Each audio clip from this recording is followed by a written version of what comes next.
So hello everyone. तो आज के क्लास में हम लोग कोऑर्डिनेट ज्योमेट्री पढ़ने वाले हैं। ठीक है, तो आपको बताऊं कि कुछ दिनों से ये कोऑर्डिनेट ज्योमेट्री बहुत सारे एग्जाम्स में आ रहे हैं। इवन आप लोग का जो एलडीसी का एग्जाम हुआ था उसमें भी कोऑर्डिनेट ज्योमेट्री पूछ दिया गया है। इसीलिए आप बिना कोऑर्डिनेट ज्योमेट्री पढ़ के नहीं जा सकते एग्जाम में, चाहे वो एसआई का मेंस हो, फॉरेस्टर हो, एलडीसी हो, यूडीसी हो, कोई भी एग्जाम हो, या फिर एसएसबी हो, एसएससी हो, आपको ये कोऑर्डिनेट ज्योमेट्री पढ़ के जाना होगा।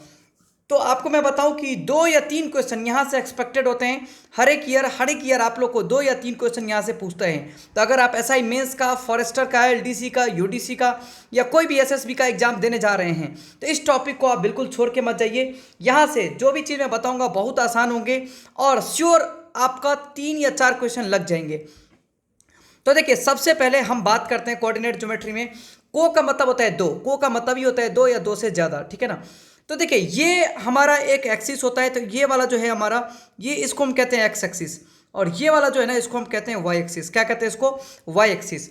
अब आपको मैं बताऊं कि ये जो एक्स एक्सिस पे होता है ये हमेशा वाई वाला टर्म जो होता है ना यहाँ पे जीरो होता है। इस एक्सिस पे कहीं भी लीजिए, आपका वाई वाला टर्म क्या होता है? जीरो होता है। वाई क्या होता है? जीरो होता है। इसीलिए इक्वेशन ऑफ अगर एक्स एक्सिस पूछे तो Y is equal to zero होता है। क्या होता है equation of X axis? Y is equal to zero होता है। अगर वाई एक्सिस पे देखें तो कोई भी पॉइंट अगर आप लेते हैं, अगर वाई एक्सिस पे कोई भी पॉइंट लेते हैं तो यहाँ पे जो है ना आपका x is equal to zero होगा। मतलब ये है कि equation of y axis is equal to x is equal to zero. ठीक है ना। आपका जो इक्वेशन ऑफ y एक्सिस है वो x is equal to zero होगा। ठीक है। अब आपको मैं बताऊं कि ये जो आपका ऑर्डिनेट है जो y एक्सिस पे होता है, मतलब y डायरेक्शन में होता है, अलॉन्ग द y डायरेक्शन, उसको हम कहते हैं क्या? ऑर्डिनेट कहते हैं। उसको क्या कहते हैं? ऑर्डिनेट कहते हैं। तो ये जो y कोऑर्डिनेट होता है, y ये जो y के अलॉन्ग में जो होता है ना, y कोऑर्डिनेट को हम क्या कहते हैं? ऑर्डिनेट कहते हैं। और एक होता है x वाला टर्म में अगर होगा कोई तो x कोऑर्डिनेट को हम एब्सिसा कहते हैं। क्या कहते हैं हम? एब्सिसा। इसको याद रखिए, इसको ऑर्डिनेट बिल्कुल याद रखिए। तो आपके एग्जाम में ये भी पूछेगा कि हम x कोऑर्डिनेट का दूसरा नाम क्या है, तो आप याद रखिएगा उसका दूसरा नाम एब्सिसा है।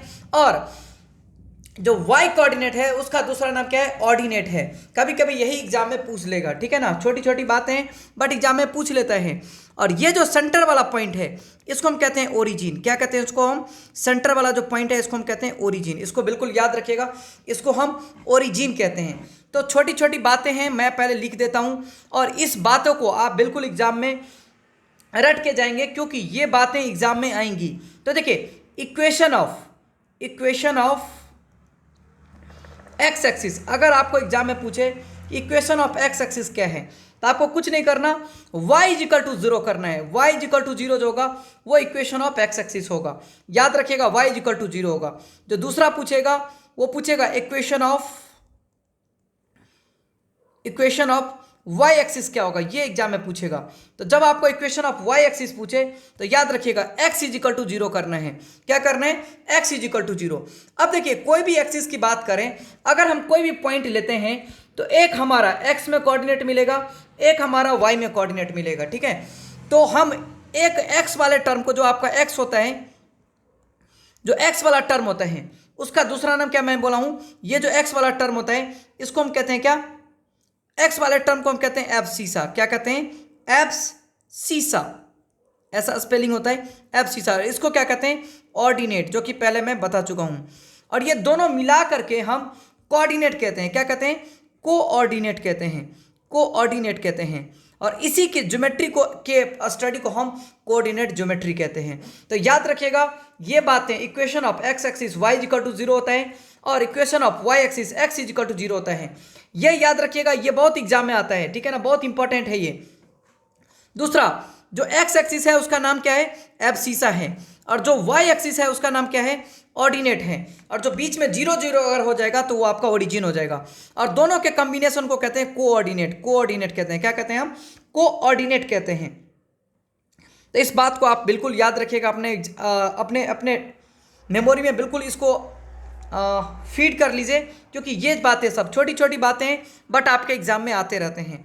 अब हम बात करते हैं कि किसी भी कोऑर्डिनेट पॉइंट की बात करते हैं। ठीक है ना, किसी भी कोऑर्डिनेट पॉइंट की बात करते हैं। तो देखिए, यहाँ पे हमेशा इस टाइप का होता है, यहाँ पे 1 होता है, 2 होता है, 3 होता है। सिमिलरली इधर पीछे जाएंगे तो -1 होता है, -2 होता है, -3 होता है। तो इधर जो है ये वाला ये पॉजिटिव एक्स एक्सिस है और ये पीछे वाला जो होता है वो निगेटिव एक्स एक्सिस है, इसको हम एक्स डैश से लिखते हैं। ऐसे ही करके ये पॉजिटिव वाई एक्सिस है, ये क्या है पॉजिटिव वाई एक्सिस है, और ये निगेटिव वाई एक्सिस है जिसको हम वाई डैश से लिखते हैं। तो यहाँ पे 1 होगा, 2 होगा, 3 होगा, नीचे में -1 होगा, -2 होगा और -3 होगा। तो इस टाइप के एक्सिस पे हमेशा रिप्रेजेंटेशन होता है। तो देखिए इधर अगर ये वाला जो है ना, ये वाला जो पार्ट है ना, ये वाला पार्ट जो होता है, जो ये वाला पार्ट की हम अगर बात करें तो इसको हम कहते हैं फर्स्ट क्वाड्रेंट। ये वाला पार्ट जो होता है इसको हम कहते हैं फर्स्ट क्वाड्रेंट। तो यहाँ पे मैं फर्स्ट क्वाड्रेंट लिख देता हूँ, यहाँ पे हम फर्स्ट क्वाड्रेंट लिख देते हैं। जो आपका सेकेंड वाला होता है, जो आपका ये रेड वाला पार्ट जो होता है, जो मैं अभी कलर कर रहा हूँ, ये हमारा ये सेकेंड वाला पार्ट जो होता है ये हमारा सेकेंड क्वाड्रेंट है। कौन सा क्वाड्रेंट है? सेकेंड। और नीचे वाला थर्ड क्वाड्रेंट है और ये इधर वाला क्या होगा? फोर्थ क्वाड्रेंट है। तो ऐसे करके हम क्वाड्रेंट को मेजर करते हैं। तो ये जो फोर्थ वाला पार्ट है वो हमारा कौन सा क्वाड्रेंट है? ये हमारा थर्ड क्वाड्रेंट है। तो थर्ड क्वाड्रेंट को मैंने ऐसे कलरफुल किए हैं। और जो आपका फोर्थ क्वाड्रेंट है वो ये वाला क्वाड्रेंट है, ये फोर्थ क्वाड्रेंट आपका है। तो ऐसे करके आप चारों क्वाड्रेंट को रिप्रेजेंट कर सकते हैं। अब चारों क्वाड्रेंट में कैसे कैसे हमारा डिस्ट्रीब्यूशन होता है कोऑर्डिनेट का, पॉजिटिव और निगेटिव, अब इसकी बातें हम करेंगे। कभी कभी आपको दो साइन के साथ आपको कोऑर्डिनेट दे देगा और वहाँ पे पूछता है कि कौन सा क्वाड्रेंट में ये लाई करता है। छोटे छोटे एग्जाम में ये भी पूछ लेता है। तो सबसे पहले मैं बात करता हूँ, ये हमारा कोऑर्डिनेट एक्सिस है, एक एक्स हो गया, एक वाई हो गया, है ना। अब हम बातें करते हैं कि सपोज कीजिए ये वाला पॉइंट आपका 1 है, ये वाला पॉइंट आपका 2 है, ये वाला पॉइंट आपका 3 है, ये वाला पॉइंट आपका 4 है, ये वाला पॉइंट आपका 5 है, ये वाला पॉइंट आपका -1 है, ये वाला पॉइंट आपका -2 है, ये वाला -3, -4, -5, -6, ऊपर में 1 है, 2 है, 3 है, 4 है, 5 है, 6 है, यहाँ पे -1 है, -2 है, -3 है, -4 है, -5 है। ऐसे करके मैंने बता दिया। अब हम बातें अगर करें तो देखिए, अगर हम इसकी बातें करें तो ये positive direction of X axis है। तो अगर इस इधर कोई, और ये जो है ये positive direction of Y axis है, ठीक है ना। यहाँ पे आपका वाई एक्सिस का पॉजिटिव डायरेक्शन था और ये negative direction of Y axis है। सिमिलरली ये positive direction of X axis है, ये negative direction of X axis है, इसलिए एक्स डैश इसको लिखता हूँ, इसको वाई डैश लिखता हूँ।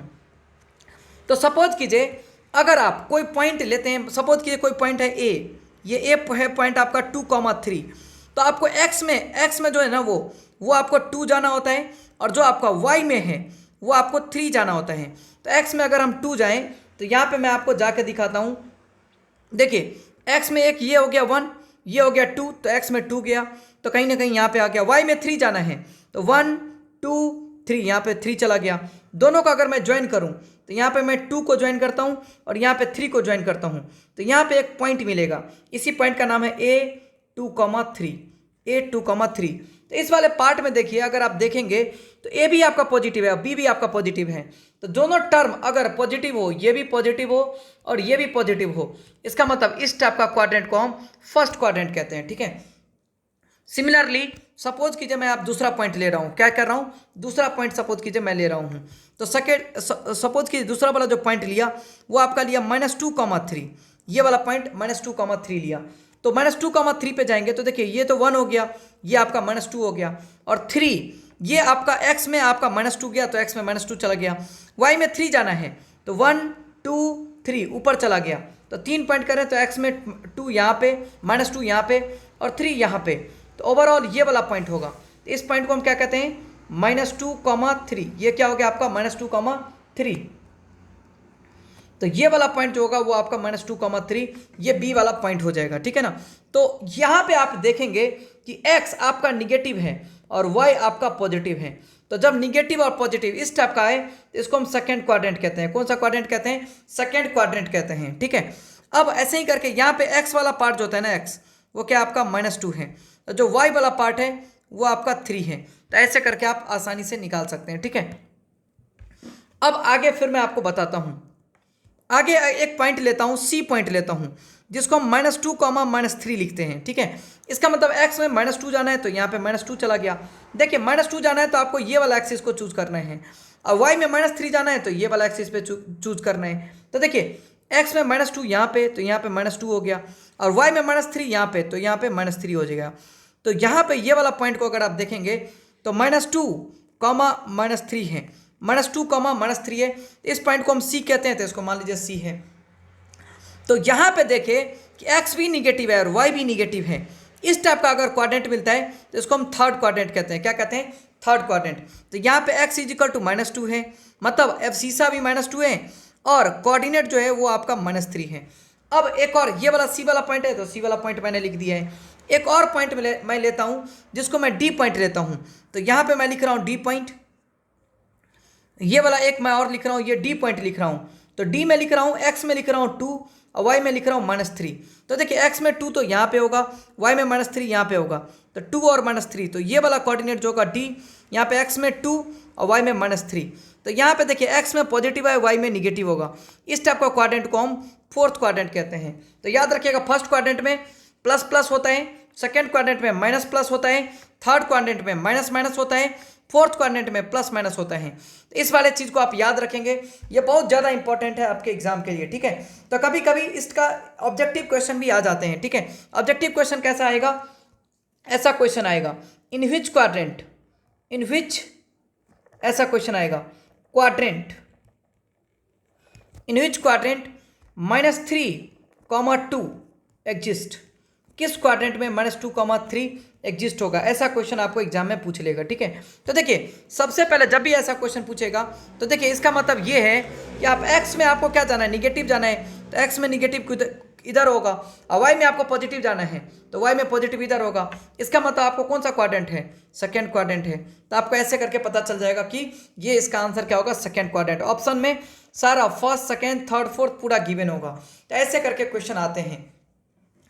आपको ऐसा भी कह सकता है कि -3, 2 को कहाँ लोकेट करेंगे? तो x में 1, 2, 3, तो यहाँ पे -3 आ गया, यहाँ पे -2 है, -1, तो ये तो आपका -3 आ गया। और y में 2 जाना है, तो 1 और 2, तो यहाँ पे आप y में 2 चले जाएंगे। तो ऐसे करके ये वाला पॉइंट जो है ना, इसको मैं -3, 2 लिख देंगे। तो इसको आप -3, 2 लिख सकते हैं आसानी से। तो ये हमारा y एक्सिस है और ये हमारा x एक्सिस है। तो ऐसे करके आप -3, 2 जा सकते हैं। तो इस टाइप का रिप्रेजेंटेशन हमारे एग्जाम में आते रहते हैं। तो ये छोटा छोटा क्वेश्चन है, बट आपके एग्जाम के लिए थोड़ा सा इंपॉर्टेंट है, और ये सब आपके एग्जाम में पूछता है। तो ये सब तो आपको बिल्कुल आना चाहिए, ठीक है ना। और इसको याद रखिएगा, ये वाला पॉइंट जो होता है ना, वो हमेशा ओरिजिन कहलाता है। क्या होता है? ये होता है हमारा ओरिजिन। और यहाँ पे आपका x भी 0 होता है, x भी 0 होता है, और y भी आपका 0 होता है, ठीक है ना। इस टाइप का होता है, ठीक है। अब देखिए कभी कभी इतना छोटा क्वेश्चन आ जाएगा कि ए यहाँ पे देगा a, b = b, 0, 0, 3, तो find the value of a और b। तो यहाँ पे कुछ नहीं होता है, इसका मतलब ये दोनों कोऑर्डिनेट बराबर हैं। इसका मतलब a गारंटी है 0 रहा होगा और b गारंटी है 3 रहा होगा। तो यहाँ पे a = 0 और b = 3। तो ऐसे करके अगर आपको रहे, कोऑर्डिनेट अगर बराबर रहे, तो यहाँ पे आसानी से दोनों को बराबर करके आंसर ला देना है। तो कभी कभी इतना छोटा छोटा क्वेश्चन एग्जाम में पूछ लेता है और उस वक्त आपको आता नहीं रहता, इसलिए इस क्वेश्चन को भी जानना जरूरी था। अब आगे मैं डिस्टेंस फार्मूला बताऊंगा। क्या बताऊंगा आगे मैं? Distance formula. तो आपको सबसे पहले कोऑर्डिनेट के बारे में तो मैं समझा दिया अच्छा से कि कोऑर्डिनेट का मतलब होता है एक x होगा और एक y होगा, और वो किसी पॉइंट को रिप्रेजेंट करेगा। किसको रिप्रेजेंट करेगा? पॉइंट को रिप्रेजेंट करेगा। तो अगर मान लीजिए आपके पास 2 एक्सिस है, तो अगर कोई पॉइंट हम लेते हैं, तो यहाँ पे कोई पॉइंट लेते हैं, सपोज कीजिए यहाँ पे कोई पॉइंट लेते हैं आप, ठीक है। तो जब आप पॉइंट लेते हैं तो एक x रिप्रेजेंट करेगा, तो एक x होगा, दूसरा आपका y होगा। तो ये जो रिप्रेजेंट कर रहा है वो किसी पॉइंट को रिप्रेजेंट कर रहा है। सपोज कीजिए कोई पॉइंट P है, इसको रिप्रेजेंट कर रहे हैं। तो कोऑर्डिनेट का मतलब हो गया एक x कोऑर्डिनेट एब्सिसा, एक y कोऑर्डिनेट ऑर्डिनेट, ऐसे करके ये रिप्रेजेंट करता है। मतलब यहाँ से यहाँ तक जो डिस्टेंस होगा, यहाँ से यहाँ तक डिस्टेंस, मतलब यही वाला डिस्टेंस, ये आपका x होगा, और यहाँ से यहाँ तक जो डिस्टेंस है, मतलब ये वाला डिस्टेंस, ये आपका y होगा, ये आपका x होगा, ठीक है ना। अगर आप चाहें तो पोलर कोऑर्डिनेट भी निकालते हैं, यहाँ से यहाँ आप पोलर डिस्टेंस भी निकाल सकते हैं। ये अगर y है तो यहाँ पे r होगा, यहाँ पे r = x² + y² भी ऐसे करके निकाल सकते हैं, ठीक है ना। खैर, ये जो आपका x और y के टर्म में होता है, इसको हम कहते हैं कार्टेशियन कोऑर्डिनेट। आप चाहें तो याद रख सकते हैं, इसको हम क्या कहते हैं? कार्टेशियन कोऑर्डिनेट कहते हैं। कभी कभी एग्जाम में पूछ लेता है, तो याद रखिएगा इसको हम, जब x और y के फॉर्म में हो तो इसको हम कहते हैं कार्टेशियन कोऑर्डिनेट, कार्टेशियन कोऑर्डिनेट, इस वर्ड को याद रखिएगा। कभी कभी कार्टेशियन आपके एग्जाम में इस टाइप का वर्ड ही आपके एग्जाम में आ जाएगा, ठीक है। तो अभी ये मैंने आपको एक शॉर्टकट में बता दिया। अब यहाँ पे मैं आप लोग को डिस्टेंस फार्मूला बताने वाला हूँ, जो कि इस पे इंपॉर्टेंट है थोड़ा। एक क्वेश्चन हमारा डिस्टेंस फार्मूला, डिस्टेंस फार्मूला।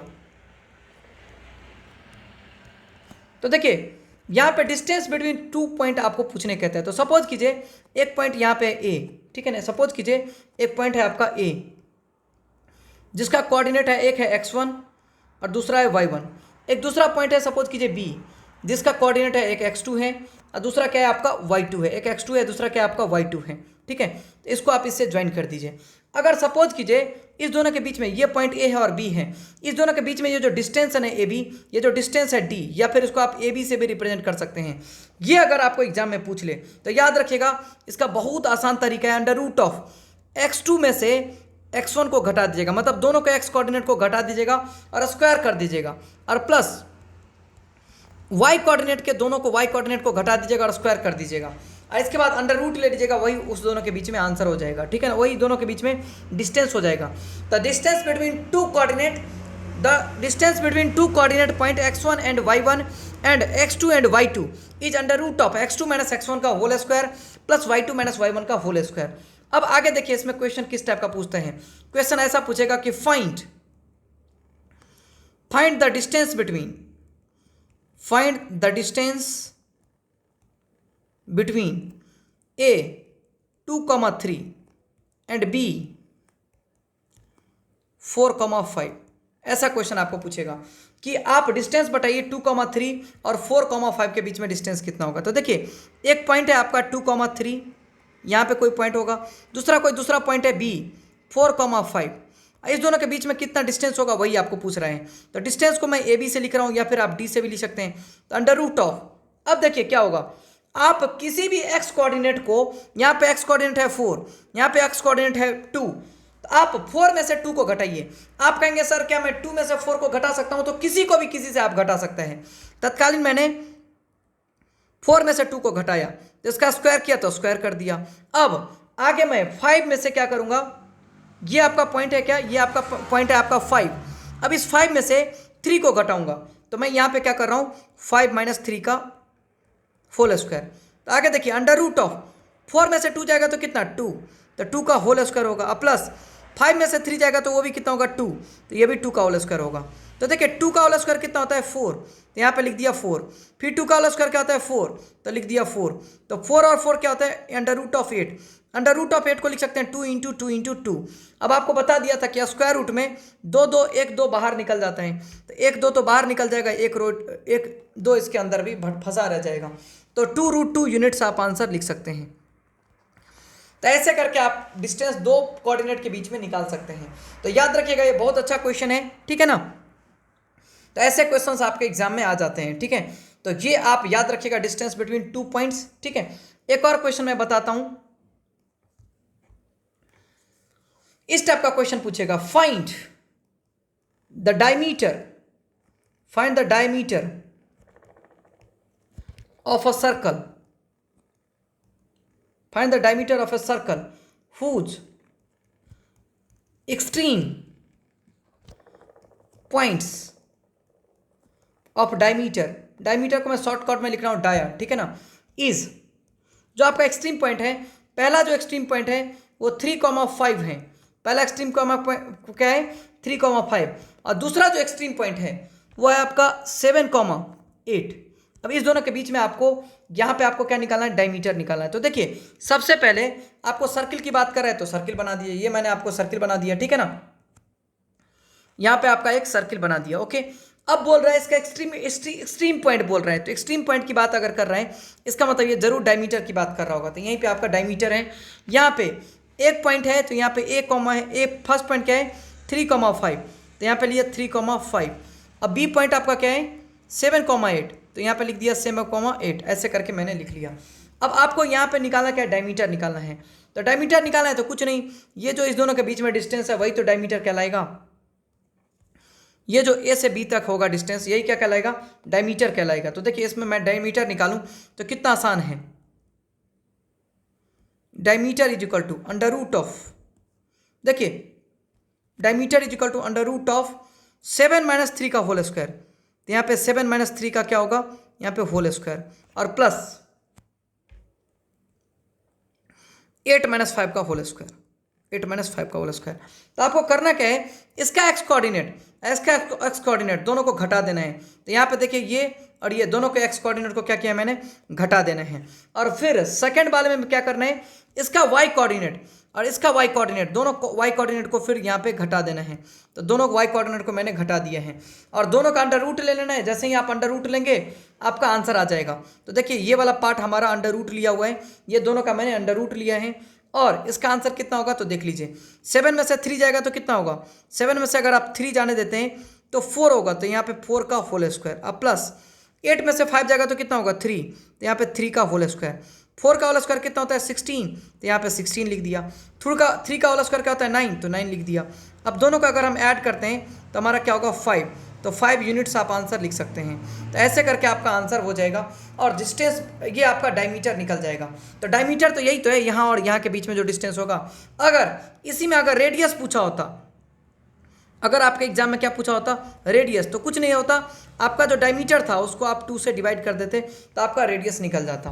तो इस टाइप का क्वेश्चन आपके एग्जाम में आते हैं, तो थोड़ा सा इसको याद रखना है, ठीक है ना।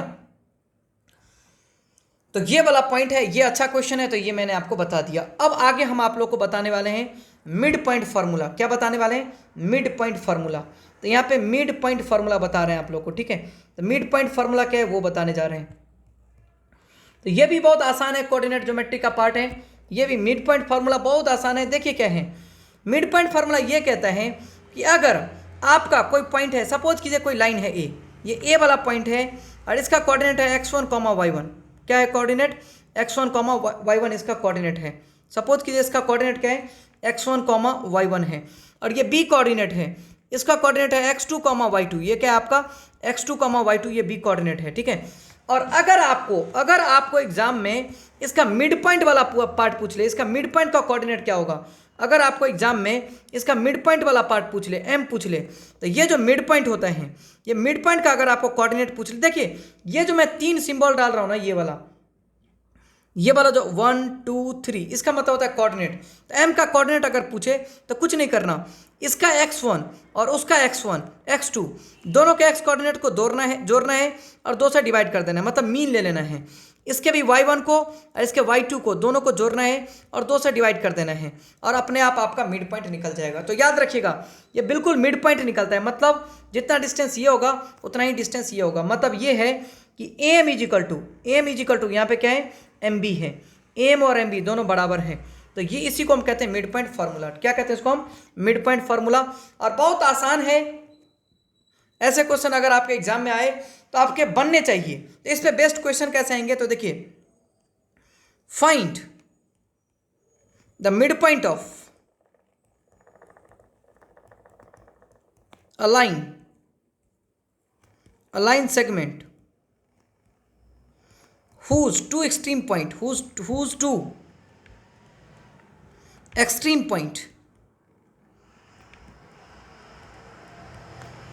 is a 2, 3 and b 4, 9। इस टाइप का आपको एग्जाम में पूछेगा, तो आपको मिड पॉइंट निकालना है। तो आपको अगर मिड पॉइंट एग्जाम में क्वेश्चन में अगर एग्जाम पेपर में मिड पॉइंट पूछे तो देखिए कितना आसान है। अगर आपको मिड पॉइंट पूछे, मिड पॉइंट का अगर आपको कोऑर्डिनेट पूछे तो आपको करना कुछ नहीं है, दोनों के एक्स कोऑर्डिनेट को जोड़ देना है, तो 4 + 2/2 कर देना है। और दूसरा दोनों को वाई कोऑर्डिनेट को भी जोड़ देना है, तो 9 + 3/2। तो दोनों के एक्स को मैंने जोड़ा। देखिए मैंने क्या किया है, इसका भी एक्स, इसका 4 लिया, इसका 4 लिया और इसका 2 लिया, दोनों को जोड़ा और 2 से डिवाइड कर दिया, ठीक है। फिर इसका 9 लिया, इसका 3 लिया, दोनों को जोड़ा 2 से डिवाइड कर दिया, है ना। तो कितना आसान है। अब आगे देखिए मैं क्या कर रहा हूँ, तो 4 + 2 कितना होगा, 6, और 6/2 कितना होगा, 6/2 3 होगा। 9 + 3 कितना होगा, 12, और 12 को 2 से डिवाइड करेंगे तो 6। तो मिड पॉइंट आपका कितना हो गया, 3 और 6 हो गया। तो ऐसे करके आप मिड पॉइंट किसी भी 2 पॉइंट एक्सट्रीमिटीज़ के बीच में मिड पॉइंट ऐसे करके आप निकाल सकते हैं। तो इसी टाइप के इस फार्मूला को हम क्या कहते हैं, मिड पॉइंट फार्मूला कहते हैं। और यहाँ से एक क्वेश्चन आपके एग्जाम में एक्सपेक्टेड होते हैं कि आ जाए, ठीक है। अब देखिए इस पे और बेस्ट क्वेश्चन कैसा पूछ सकता है, तो आपको ऐसा क्वेश्चन दे देगा कि एक सर्किल दे देगा, ठीक है ना, एक ऐसे करके सर्किल दे देगा। ऐसा क्वेश्चन आपके एग्जाम में आता है, इसलिए जैसा क्वेश्चन आता है वैसा मैं एक दो आपको एक्सपेक्टेड करवा देता हूँ। एक सर्किल आपको दे देगा, इसके बाद क्या करेगा, इसके बाद इसका एक्सट्रीमिटीज ऑफ डायमीटर दे देगा। क्या दे देगा, एक्सट्रीमिटीज ऑफ डायमीटर दे देगा, ऐसे करके दे देगा। इसका नाम सपोज कीजिए, इसका नाम आपका ये ए कोऑर्डिनेट जो है वो -2,3 है, और जो बी कोऑर्डिनेट है वो 4,5 है। अब आपको पूछेगा find the coordinate of its centre, ऐसा कुछ पूछेगा। ऐसा क्वेश्चन पूछेगा कि the extremities of the extreme point of dia of a circle is as shown in figure, ऐसा क्वेश्चन आपको पूछेगा। Then find the coordinates of its centre, ऐसा एग्जाम में आपको क्वेश्चन पूछेगा। तो आपको पूछेगा कि सेंटर का कोऑर्डिनेट कितना होगा ये बताओ। तो अगर आपको सेंटर का कोऑर्डिनेट पूछेगा तो देखिए यहाँ पे सेंटर का कोऑर्डिनेट है, आपको पता है कि ये और ये डिस्टेंस दोनों बराबर होता है, चूंकि ये भी रेडियस है और ये भी रेडियस है। अगर आपको सेंटर का कोऑर्डिनेट पूछेगा, तो कुछ नहीं करना, आपको मिड पॉइंट थ्योरम यूज करना। क्या यूज करना, मिड पॉइंट थ्योरम। तो यहाँ पे -2 लीजिए और यहाँ पे 4 लीजिए, अब दोनों को जोड़ दीजिए, 2 से डिवाइड कर दीजिए। फिर यहाँ पे 3 लीजिए, यहाँ पे 5 लीजिए, दोनों को जोड़ दीजिए और 2 से डिवाइड कर दीजिए, आसानी से निकल जाएगा। तो देखिए 4 - 2 कितना होता है, 4 - 2 आपका 2 होगा, तो 2/2। 5 + 3 कितना होगा 8, तो 8/2, तो 8/2। यहीं पे आपका सी का कोऑर्डिनेट निकल जाएगा। तो यहाँ पे सेंटर का कोऑर्डिनेट आपको अगर निकालना है तो सेंटर का कोऑर्डिनेट क्या क्या आ गया आपका 2/2 1 और 8/2 कितना 4, तो सेंटर का कोऑर्डिनेट आपका 4/4 और 1 हो जाएगा। यही अगर आपका डायमीटर पूछता तो यहाँ पे डिस्टेंस फार्मूला लगा देते, रेडियस पूछता तो आप सेंटर से यहाँ तक का भी लगा सकते थे। तो ऐसे करके आपका क्वेश्चन बन जाएगा। तो यहाँ पे आपको सेंटर निकालने के लिए क्वेश्चन पूछ देता है, तो यहाँ से भी आप क्वेश्चन लगा सकते हैं। और इस पर बेस्ट क्वेश्चन कैसा आता है तो वो आपको बताता हूँ। देखिए आपको ऐसा क्वेश्चन आएगा कि एक स्क्वायर दे देगा, ठीक है, इस टाइप का एक स्क्वायर दे देगा, एक आपको ऐसे करके स्क्वायर बना के दे देगा, ठीक है। स्क्वायर बनाने के बाद ये क्या करेगा, स्क्वायर बना के दे देगा, और स्क्वायर बनाने के बाद आपको क्या करेगा, इसको डायगोनल्स को ऐसे करके मिला देगा, ठीक है। एक डायगोनल ये हो गया, दूसरा डायगोनल सपोज कीजिए ये हो गया, ये डायगोनल को आपको मिला देगा, ठीक है। तो आपको ऐसा क्वेश्चन देगा कि एक पॉइंट यहाँ पे दे देगा, यहाँ पे ए पॉइंट दे देगा, इसका नाम दे देगा 2 और 3। ये क्वेश्चन इस टाइप का एग्जाम में बहुत आते हैं। और यहाँ पे बी वाला दे देगा, यहाँ पे दे देगा आपको 3, ऐसे करके 3, ये सी वाला पॉइंट कुछ और दे देगा, ये ऐसे करके दे देगा, ठीक है। 3, ये सी वाला पॉइंट जो है आपको, ये सी वाला पॉइंट कुछ भी दे देगा, सपोज कीजिए 4, 3 ऐसे दे दिया, ठीक है। तो आपको पूछेगा कि डी का कोऑर्डिनेट कितना होगा। क्या पूछेगा आपको, डी का कोऑर्डिनेट कितना होगा, यही आपको पूछेगा। तो ऐसे क्वेश्चंस आपके एग्जाम में आते हैं। तो सपोज कीजिए डी का कोऑर्डिनेट, यहाँ पे सपोज कीजिए बीटा कॉमा ऐसे 5 दे दिया, ठीक है। तो आपको पूछेगा find the value of alpha and beta, इस टाइप का क्वेश्चन आपको पूछ सकता है। या नहीं तो फिर ऐसा भी कर सकता है कि 2 अपोजिट वर्टेक्स आपको दे देगा और आपको पूछेगा कि यहाँ पे सेंटर का वैल्यू कितना होगा। तो आपको पता है कि इस टाइप का एग्जाम में आ सकता है, ए बी और ऐसे करके सी और डी दे देगा, ठीक है ना। आपको बोलेगा कि ये एक प्रकार का क्या है, स्क्वायर है। वैसे ये थोड़ा एक रेक्टेंगल जैसा लग रहा है, बट आपको एग्जाम में दे दिया कि ये स्क्वायर है। तो आपको पूछेगा कि इसका सेंटर का कोऑर्डिनेट्स कितना होगा। तो आपको कुछ नहीं करना, आपको पता है कि ये और ये डायगोनल इसको बाइसेक्ट करते हैं, इसलिए ये खुद ही एक सेंटर है। तो यहाँ पे सेंटर का अगर कोऑर्डिनेट पूछेगा तो आपको कोऑर्डिनेट सेंटर अगर यहाँ पे सपोज कीजिए मिड पॉइंट एम है, तो इसको निकालने का तरीका, ये जो 3 मैं दे रहा हूँ 3 डैश डाल रहा हूँ, इसका मतलब इसको कहते हैं कोऑर्डिनेट। तो कुछ नहीं करना, इसमें मिड पॉइंट फार्मूला लगा देना था, 3+2 और दूसरा में लगा देना था 3+α/2। इस टाइप का क्वेश्चन आपको एग्जाम में आएंगे, डायरेक्ट आप मिड पॉइंट लगा देंगे। वैसे यहाँ पे अल्फा छोड़ दीजिए, ये अल्फा वेरिएबल है, आप कुछ और ले लीजिए, यहाँ पे ले लीजिए 5, तो यहाँ पे 5/2 ऐसे करके लिख दिया। तो आपका आंसर जो होगा वो कितना होगा, 3+2 5/2 कॉमा कितना 8/2 कितना 4। तो इस टाइप का क्वेश्चन अगर आएंगे आपको तो ऐसे करके आप आसानी से लगा सकते हैं, ठीक है। तो जनरली इसी टाइप का क्वेश्चन आपको आता है। तो यहाँ पे मैंने एक मिड पॉइंट फार्मूला आपको बता दिया, एक आपको डिस्टेंस फार्मूला बता दिया, ठीक है। अब मैं थर्ड वाला पार्ट जो बताने वाला हूँ वो आपका है इंटरसेक्शन फार्मूला। क्या एक थर्ड वाला जो पार्ट मैं आप लोग को बता रहा हूँ वो कौन सा फार्मूला है, वो है हमारा section formula. Section formula, section formula. अभी तो मैं सबसे पहले आपको ये शॉर्टकट में पूरा ईच एंड एवरीथिंग बता दूं। अब देखिए सेक्शन फार्मूला है क्या।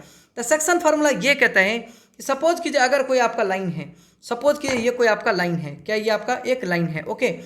अब आगे इसमें देखिए क्या पूछेगा, अगर ये पॉइंट, इसका ए पॉइंट, ये वाला पॉइंट जो है वो है आपका x1, y1 ऐसे करके इसका कोऑर्डिनेट है, और ये वाला जो पॉइंट है बी वाला पॉइंट, इसको हम सपोज कीजिए x2, y2 इस टाइप का है, ठीक है। तो आपको यहाँ पे कोई मिडिल में पॉइंट पूछेगा कि क्या होगा, आपको इस टाइप का पूछेगा कि यहाँ पे कोई पॉइंट है P, यहाँ पे कोई पॉइंट है, ये मिड में नहीं है, बीच में नहीं है, ये कहीं भी पॉइंट P है। इस P का x और y कोऑर्डिनेट क्या होगा, x कोऑर्डिनेट क्या होगा और y कोऑर्डिनेट क्या होगा, इस टाइप का एग्जाम में आपको पूछेगा। अगर ये AP जो है उसका जो डिस्टेंस है वो m है और इसका जो डिस्टेंस है n है, मतलब ये m जो है ना यहाँ से यहाँ तक डिस्टेंस है और ये n जो है वो यहाँ से यहाँ तक डिस्टेंस है, इस टाइप का आपको क्वेश्चन पूछ सकते हैं। इसको आप कह सकते हैं कि ये AP जो है ना, AP और PB दोनों को डिवाइड कर देता है, ये टोटल P पॉइंट जो है वो AB को डिवाइड करता है m/n रेशियो में। कौन सा रेशियो में, m/n रेशियो में, ठीक है।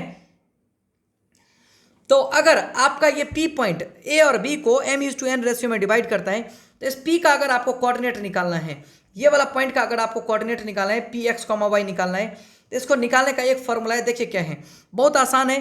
ये P का कोऑर्डिनेट जो निकालना है, देखिए कितना आसान है। मैं करता क्या हूं, ये देखिए ये जो m है ना, इसको आपको x2 से गुना करना है, ये जो m है इसको आपको x2 से गुना करना है, बीच में लिखना है प्लस, फिर ये जो n है ना इसके x1 से गुना करना है, तो ये जो n है ना इसके x1 से गुना करना है, और ये जो दोनों रेशियो है उसको हम जोड़ के ऐसे करके m+n लिख देना है। सिमिलरली m को एक बार y2 से गुना करना है और n को एक बार y1 से गुना करना है और फिर m+n ऐसे करके लिख देना है। तो यही इसका बीच वाले का कोऑर्डिनेट होता है। तो एक बार फिर से मैं आपको बता देता हूँ, आप फार्मूला ना याद रखें, ये जो ट्रिक बता रहा हूँ उसको याद रखिए, बहुत आसानी से आपको याद हो जाएगा, फार्मूला आपको कभी याद ही नहीं होगा।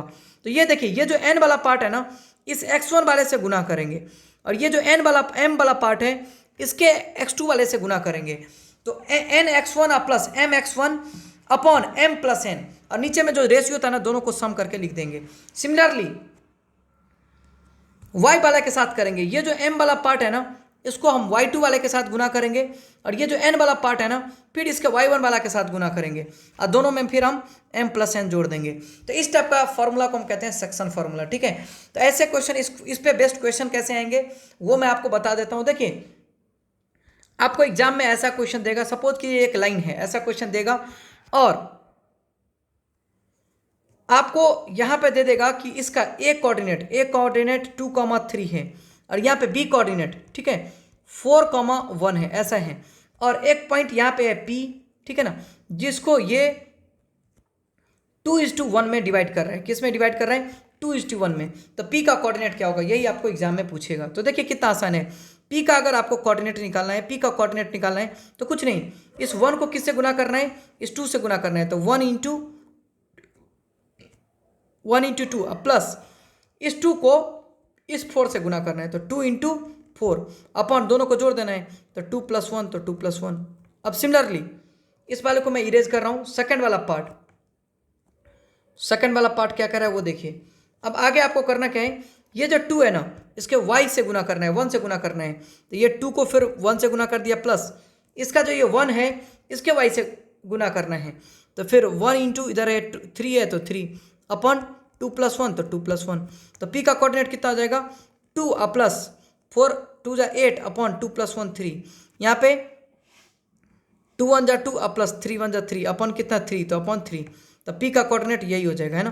तो P का कोऑर्डिनेट अल्टीमेटली कितना हो जाएगा, 8 + 2 कितना 10/3 तो 10/3, और 2 + 3 कितना होगा 5 तो 5/3 तो 5/3। ऐसे करके आप क्वेश्चन लगा सकते हैं। तो इस टाइप से आप बीच वाला कोऑर्डिनेट जो है ना, ये P वाला पॉइंट, ऐसे करके इसको फाइंड आउट कर सकते हैं।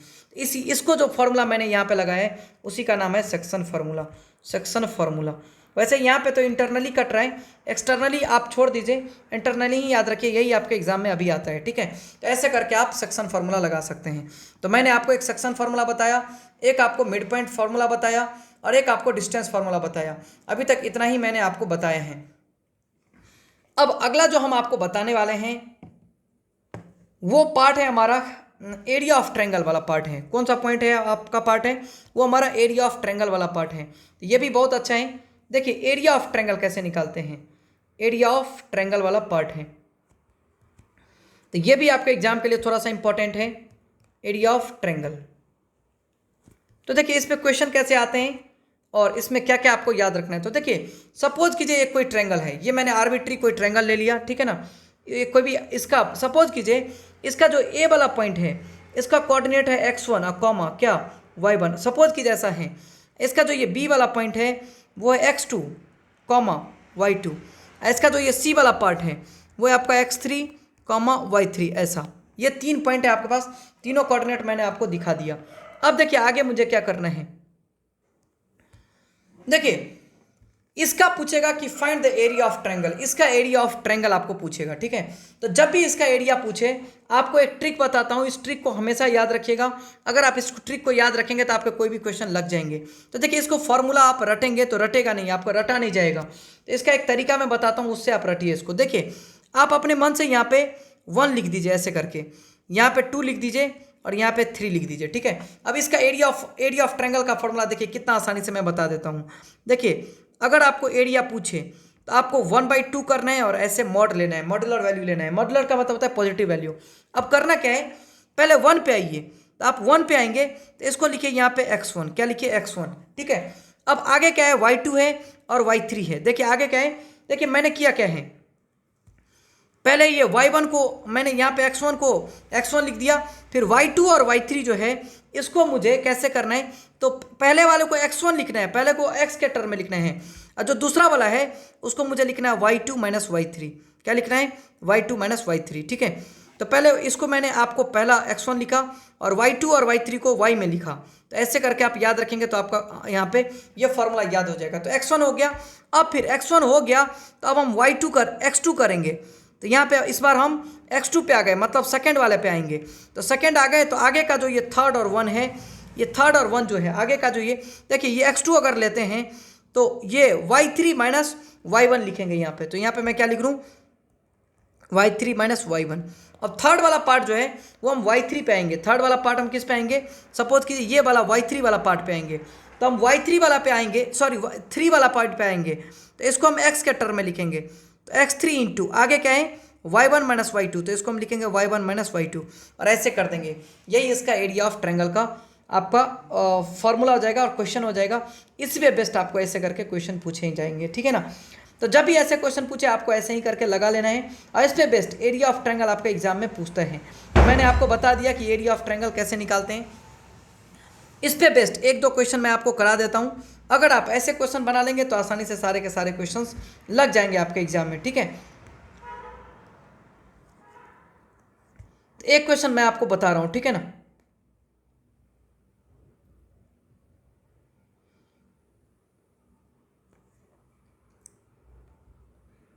तो क्वेश्चन ऐसा है कि find the area of triangle, find the area of triangle whose, find the area of triangle whose 3 vertices are, 3 vertices are,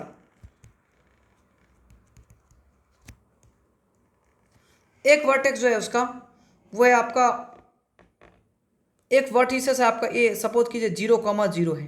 ठीक है, जो आपका सेकंड वाला वर्टिक्स है वो है B4,0 है, और जो थर्ड वाला वर्टेक्स है आपका सी वो सपोज कीजिए 0,6 है।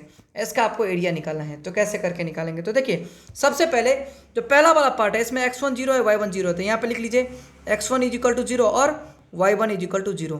जो सेकेंड वाला पार्ट है यहाँ पे आपको x2 इज इक्वल टू 4 है और y2 इज इक्वल टू कितना है 0 है। जो थर्ड वाला है ये 0 और 6 है, तो x3 इज इक्वल टू 0 है और y3 इज इक्वल टू कितना है 6 है। तो ऐसे करके 6 मैंने ऐसे करके लिख दिया। ठीक है ना, इसमें कोई परेशानी आप लोग को नहीं होना चाहिए। तो ये तो मैंने आपको कोऑर्डिनेट लिख दिया ABC का। आसानी से मैंने यहाँ पे ABC का तीनों का कोऑर्डिनेट ऐसे करके लिख दिया है, ठीक है। तो ये हमारा पहला वाला आपका ये फर्स्ट वाला आपका A था, सेकंड वाला आपका B था, थर्ड वाला आपका C था। तो यहाँ पे मैं A कोऑर्डिनेट ये वाला A था, ये था B था और ये था C, तो ऐसे करके मैंने लिख दिया। अब मुझे एरिया निकालना है, तो एरिया का तो फॉर्मूला मैं आपको कैसे बोला हूँ रटने के लिए, एक सर्किल याद रखिए, अपने आप हो जाएगा याद। अब सर्किल में 3 पॉइंट डालिए, 1 2 और 3, और इस डायरेक्शन में चलिए, ऐसे करके इस डायरेक्शन में चलिए। तो सबसे पहले एरिया अगर आपको निकालना है तो एरिया का फॉर्मूला क्या होता है, हाफ इंटू, पहले यहाँ पे x1 लीजिए, तो x1 यहाँ पे लिया तो यहाँ पे y2 माइनस y3 ऐसा लगाना है। फिर x2 लीजिए, x2 लिया तो y3 माइनस y1, तो y3 माइनस y1। फिर अब हम x3 लिए, x3 यहाँ पे लिए तो y1 माइनस y2, तो y1 माइनस y2 ऐसे करके मैंने लिख दिया। अब आगे क्या कर रहा हूँ देखिए, इजिकल टू 1/2 है तो 1/2, x1 कितना है 0 और y2 माइनस y3, तो y2 आपका 0 है और y3 कितना है 6, तो 0 माइनस 6 प्लस x2 कितना है, तो x2 है आपका 4, y3 माइनस y1, तो y3 है 6 है, y1 कितना है 0, तो y1 0 है, प्लस x3 कितना है 0, तो यहाँ पे 0 लिख दिया, y1 माइनस y2, तो 0 माइनस 0 ऐसे करके आप लिख सकते हैं। तो आगे देखिए 1/2 है तो 1/2 है, 0 माइनस 6 होता है, और 6 4 जा कितना 24, तो 24 हो गया। अब 0 से उसको गुना करेंगे तो इधर 0 ही आ जाएगा, तो अल्टीमेटली 1/2 इंटू 24 में से 6 जाएगा तो 18 होगा, और 2 से काटेंगे तो 9, तो इसका जो आपका आंसर होगा 9। अब चूंकि एरिया है तो ये जरूर स्क्वायर यूनिट्स में रहा होगा, तो ऐसे करके 9 स्क्वायर यूनिट्स ऐसे आंसर आप लिख सकते हैं, ठीक है। तो ऐसे करके आप एरिया निकाल सकते हैं। तो इस पे एरिया पे बेस्ट आपका क्वेश्चन ऐसे करके पूछता है, ठीक है।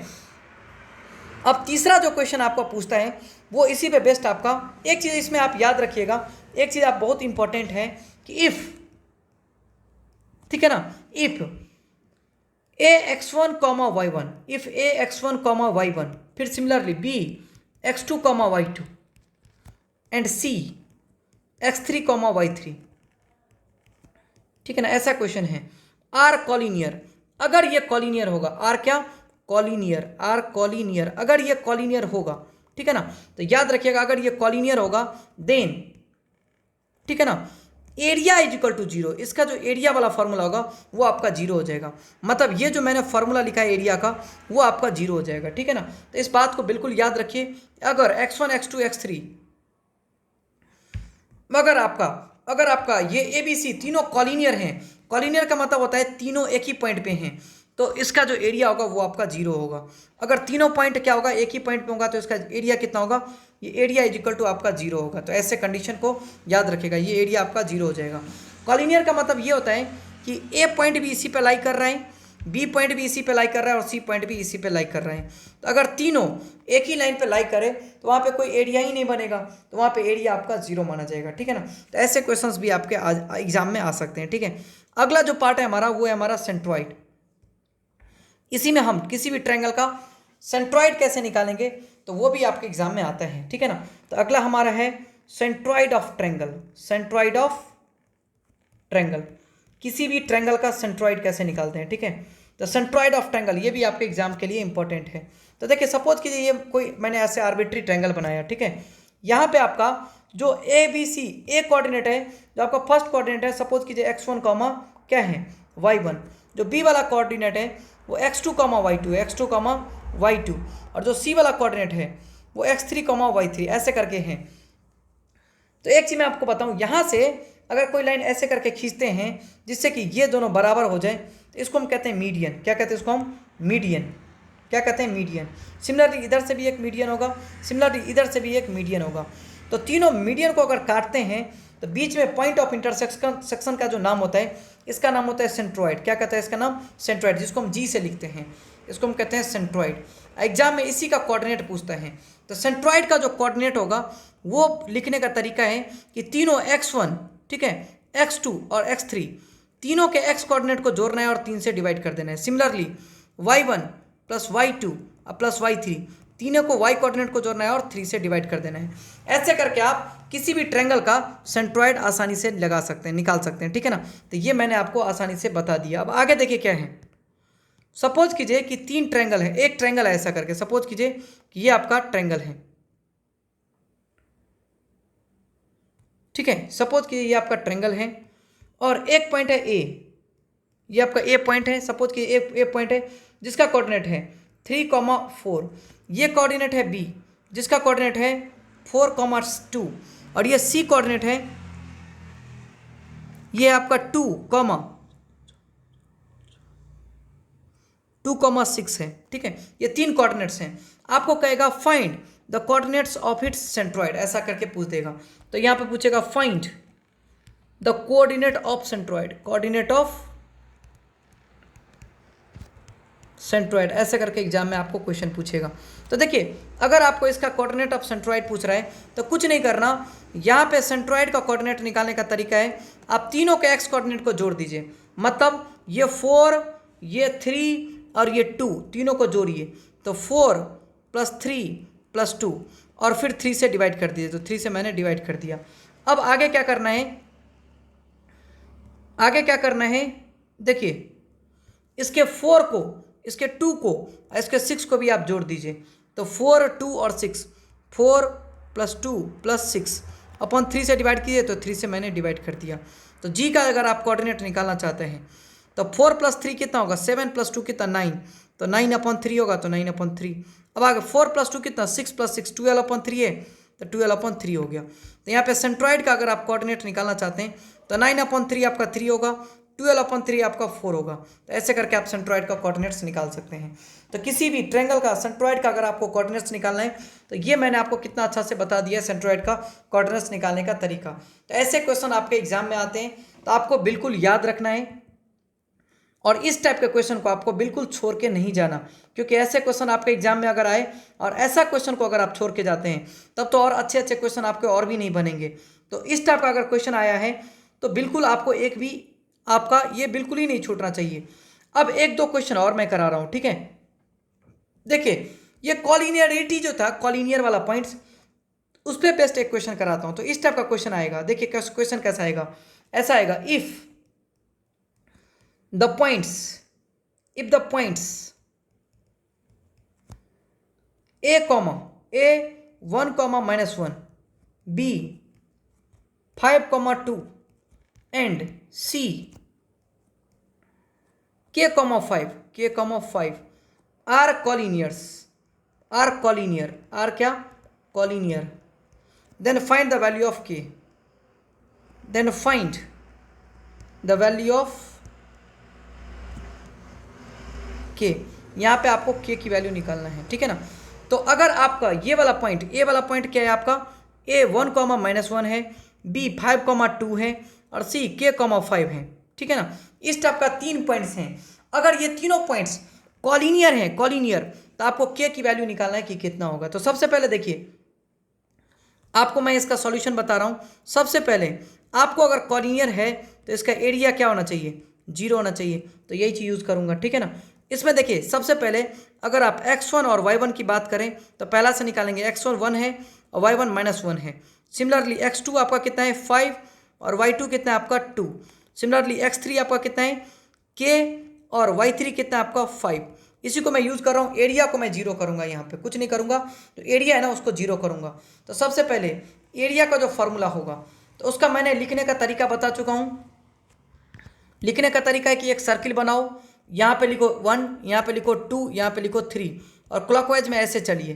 तो सबसे पहले हाफ इंटू x1 को लीजिए और यहाँ पे y2 - y3 लिखिए। फिर दूसरी बार y2 को लीजिए, x3 - x1 लिखिए। फिर तीसरी बार y3 - y यहाँ पे x2 लिख लिए ना, तो यहाँ पे क्या लिखिए, x2 लिख लिए, तो y3 - y1 लिखिए। अब तीसरा में x3 लिखिए तो y1 - y2 लिखिए और इसी को 0 कीजिए। तो जैसे ही आप 0 करेंगे तो हाफ उधर जाके भी 0 हो जाएगा। मतलब x1 into y2 - y3 plus x2 into y3 - y1 और plus x3 into y1 - y2, ये आपका y2 है, इज इक्वल टू कितना, 0 होना चाहिए। तो इज इक्वल टू 0 कर दिया। अब जो वैल्यू है उसमें पुट कर दीजिए। x1 की वैल्यू आपको 1 गिवन है, y2 का वैल्यू आपको 2 गिवन है, माइनस y3 का वैल्यू आपको 5 गिवन है, तो 2 - 5, तो ऐसे 2 - 5 प्लस x2 की वैल्यू कितना है, 5, तो 5, y3 का वैल्यू है 5 माइनस y1, तो -y1 है, -1 है, तो -1 लिख दिया। प्लस x3 की वैल्यू आपका k है, y1 की वैल्यू -1, y2 की वैल्यू कितनी है, 2, तो 2 इजिकल टू 0 किया, इजिकल टू मैंने 0 कर दिया यहाँ पे। अब आगे देखिए, यहाँ पे 1 है तो 1, 2 माइनस 5 कितना होगा, -3 होगा, तो -3 plus 5 into 5 minus minus 1 plus 1 हो जाएगा, तो यहाँ पे 1 लिख दिया, प्लस के इंटू -1 -2 -3 होगा, तो इजिकल टू 0 है, तो इजिकल टू 0, यहाँ पे -3 अब प्लस 5 इंटू 5 प्लस 1 6 होता है, तो 6 -3 के इजिकल टू 0, तो -3 के इजिकल टू 0, तो यहाँ पे -3 अब प्लस 5 3 जा कितना होता है, 6 5 जा कितना होता है, 30 होता है, तो 30 इजिकल टू उधर ले गया, तो 3 के, तो 3 के 30 में से 3 जाएगा तो कितना 27 इजिकल टू 3 के, तो 27 इजिकल टू 3 के, तो के का वैल्यू कितना होगा 27/3, तो के की वैल्यू कितनी हो जाएगी आपकी 9 हो जाएगी। तो ऐसे करके आप के का वैल्यू 9 निकाल सकते हैं। तो ये सब आपके एग्जाम में पूछा जाता है। तो अगर आप इतना डिफरेंट वैराइटीज ऑफ क्वेश्चंस अगर आप करके जाते हैं एग्जाम में, तो आपका कोऑर्डिनेट का कोई भी क्वेश्चन लग जाएगा। तो ये मैंने आपको बेसिक कोऑर्डिनेट ज्योमेट्री पूरा का पूरा आपको पढ़ा दिया है। इसमें जितने भी क्वेश्चंस कराया हूँ वो सब सारे के सारे क्वेश्चंस आप करके जाइए, आपका एग्जाम में जितने भी क्वेश्चंस होंगे इस पे बेस्ड वो आपके लग जाएंगे। तो यहाँ पे मैंने आपको लगभग पूरा कोऑर्डिनेट का जितना भी आपका पार्ट था जो आपके एग्जाम में एक्सपेक्टेड है कि आ जाए, वो सारा मैंने यहाँ पे करवा दिया है। तो यहाँ पे आप आसानी से सारा का सारा कर सकते हैं। आज के लिए इतना ही। Thank you for today.